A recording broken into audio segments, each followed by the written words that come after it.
So that's one of the side effects of statins, hepatotoxicity, and that's one of the reasons that people would have to come off statins. But that's the rarer side effect, actually.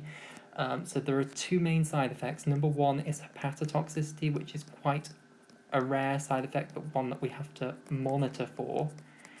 And then the second side effect is what we can call myotoxicity, which is far more common, but which we don't routinely have to monitor for. So not only can statins be nasty to hepatic cells, they can also not have great effects on muscle cells, hence myo refers to muscle toxicity, referring to not being nice to poisoning effectively.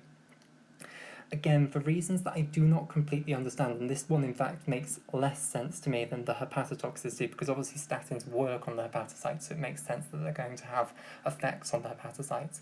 But for reasons that I really don't understand, they also have effects on muscle cells, and muscle cells really do not like statins. So one of the commonest side effects from statins is muscle aches.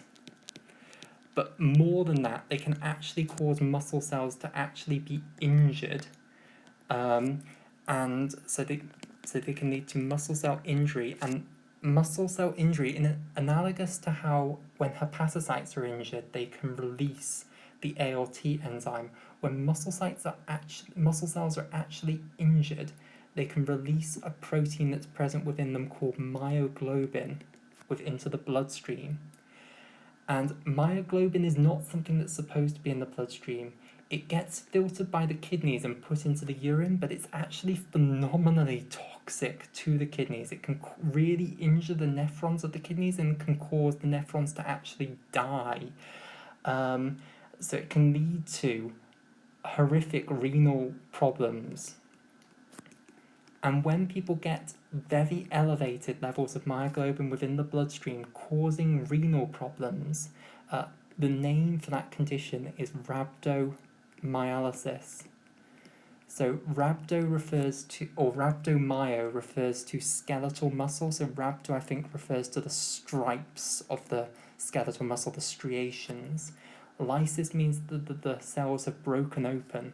So when muscle cells are really badly injured by statins, it can lead to the cells actually breaking open, rhabdomyolysis, releasing myoglobin, so you'll get an elevated myoglobin level within the blood, and then that can lead to renal injury.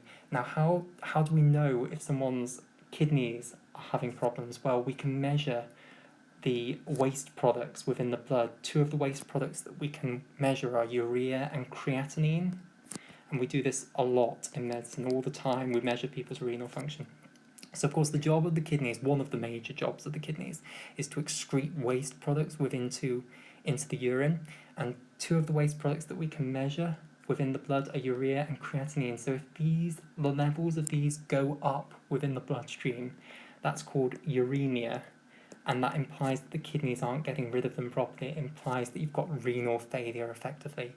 And myoglobin poisoning the kidneys can be one of the causes of this. Now, the kidneys have slightly better capacity for healing than the brain and the heart, so it might be the case that actually your nephrons heal up pretty well from this and your renal function goes back to what it was prior to the rhabdomyolysis, so it might not be permanent, the renal problems. It might just be an acute uremia. However, it might be the case that even after the rhabdomyolysis has stopped, after the myoglobin has been cleared, that you've got some permanent nephron damage, that nephrons have been permanently lost, and therefore your renal function has been reduced permanently.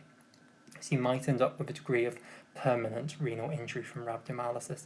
Now, it's uncommon for statins to actually lead to full-on rhabdomyolysis. However, it is very common for them to lead to aches within the muscles, which is they are irritating the muscle cells but not actually causing them to break open and cause rhabdomyolysis. Normally, the main thing that causes rhabdomyolysis is an actual physical injury to the muscles. So, for instance, if you go on a marathon or something along those lines, that can injure your skeletal muscle cells because you've strained them so much, and that can lead to rhabdomyolysis. The other common type of physical injury to the muscle cells is from what we call a long lie in medicine.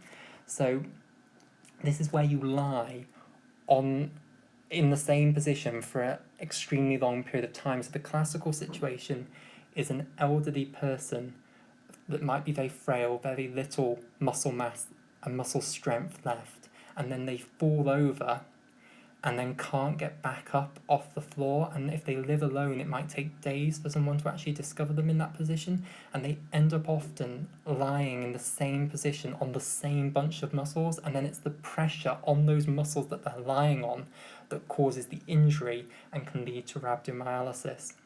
Now, if that happens and they are on a statin, that rhabdomyolysis is going to be much worse, because the statin is also contributing to the ill health of the muscles, not just the physical pressure of lying on those bunch of muscles for days.